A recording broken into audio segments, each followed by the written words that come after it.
So இன்றைக்கி நம்ம பார்க்க போகிறது பார்த்திங்கன்னா ஸ்லீவுக்கு ஒரு பைப்பிங் மெத்தட் தான் பார்க்க போகிறோம். ஒரு ஈஸியான பைப்பிங் மெத்தட். இது வந்து இன்ஸ்டண்ட்டாகவே பைப்பிங் சில ஷாப்லாம் கிடைக்கும். ஸோ அந்த மாதிரி ஒரு பைப்பிங் தான். அதாவது லைனிங் வந்து நான் கட் பண்ணி வச்சுட்டேன். ஸ்லீவோட லைனிங் கட் பண்ணி வச்சுருக்கேன். ஸோ அதில் வந்து எப்படி நான் வைக்கிறேன்றதை நீங்கள் பார்க்க போகிறீங்க.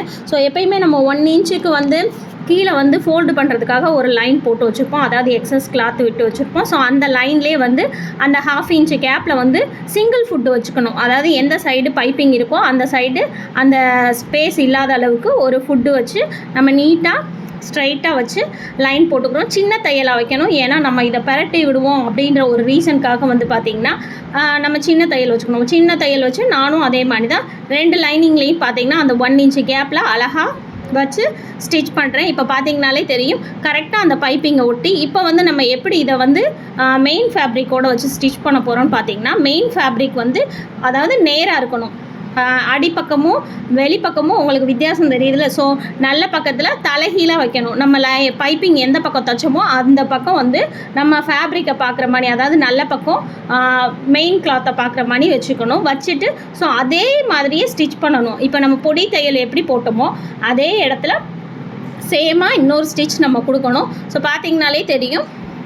அதே மாதிரி மெதுவாக கொஞ்சம் ரொம்ப இழுக்காமல் ஓரளவுக்கு வச்சு ஸ்டிச் பண்ணணும். ஸோ ஸ்டிச் பண்ணிவிட்டு பார்த்திங்கன்னா அப்படியே இப்போ திருப்பணும். திருப்பும்போது என்ன பண்ணணும்னா இந்த லைனிங்கை அந்த பைப்பிங் மேலே வச்சு கொஞ்சம் அப்படியே லைட்டாக அழுத்தி விட்டுக்கணும். ஸோ அழுத்தி விடும்போது ஸ்ட்ரைட்டாக இருக்கிறதுக்காக தான் இந்த இது, கொஞ்சம் வளைவு நெளிவு இல்லாமல். ஸோ இப்போ வந்து ஃபுட்டை நம்ம சேஞ்ச் பண்ணிக்கணும். நான் இப்போ வந்து நம்ம அந்த சைடு இருக்க மாதிரி ஃபுட்டு வச்சுருந்தோம். இப்போ வந்து அப்படியே ஆப்போசிட் மாறுற மாதிரி இருக்கும். ஏன்னா இந்த சைடு நம்ம போகிறனால அந்த இது வச்சுக்கணும். பைப்பிங் வந்து இந்த சைடு போகிறனால.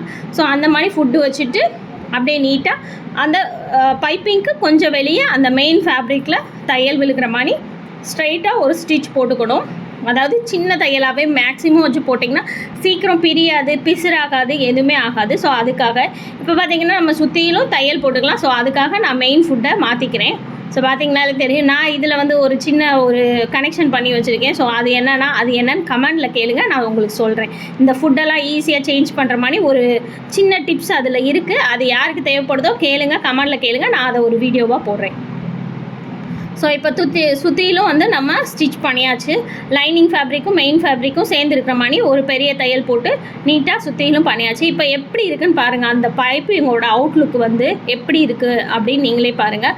ஸோ எந்த அளவுக்கு அழகாக இருக்குது. பைப்பிங்கும் பின்பக்கம் வந்து விசிபிள் ஆகாத அளவுக்கு எவ்வளோ அழகாக சின்னதாக இருக்குது. ஸோ இந்த டிப்ஸை வந்து நீங்கள் இதுலேயுமே இந்த மாதிரி ரெடிமேடான பைப்பிங்லேயும் யூஸ் பண்ணிக்கலாம். அப்படி இல்லை நீங்களாக பைப்பிங் ரெடி பண்ணுறீங்கனாலும், த்ரெட் பைப்பிங் ரெடி பண்ணுறீங்கனாலும் அதுக்கு இந்த மாதிரி டிப்ஸை யூஸ் பண்ணலாம். ஸோ 2 ஸ்லீவும் எவ்வளோ அழகாக எவ்வளோ ஒரு ஃபினிஷிங்காக இருக்குதுன்னு பாருங்கள். ஸோ கோல்டு கலர் பைப்பிங்கில் எந்தளவுக்கு இது மாதிரி மல்டி கலரும் கிடைக்கிது. ஸோ அந்த மாதிரி ட்ரை பண்ணாலும் ட்ரை பண்ணலாம். இல்லை நம்ம செமியாகவே ட்ரை பண்ணலாம், கிராஸ் பீஸ் கட் பண்ணினாலுமே இதே டிப்ஸில் நீங்கள் ஃபாலோ பண்ணி பாருங்கள். ரொம்ப ஈஸியாக இருக்கும். ஸோ 2 ஸ்லீவையும் நான் எந்த அளவுக்கு அழகாக முடிச்சிருக்கேன்னு பாருங்கள். இந்த அளவுக்கு உங்களால் முடிஞ்சாலும் ட்ரை பண்ணுங்கள். பிகினர்ஸ்க்கு இது ரொம்ப யூஸ்ஃபுல்லாக இருக்கும். தேங்க்யூ.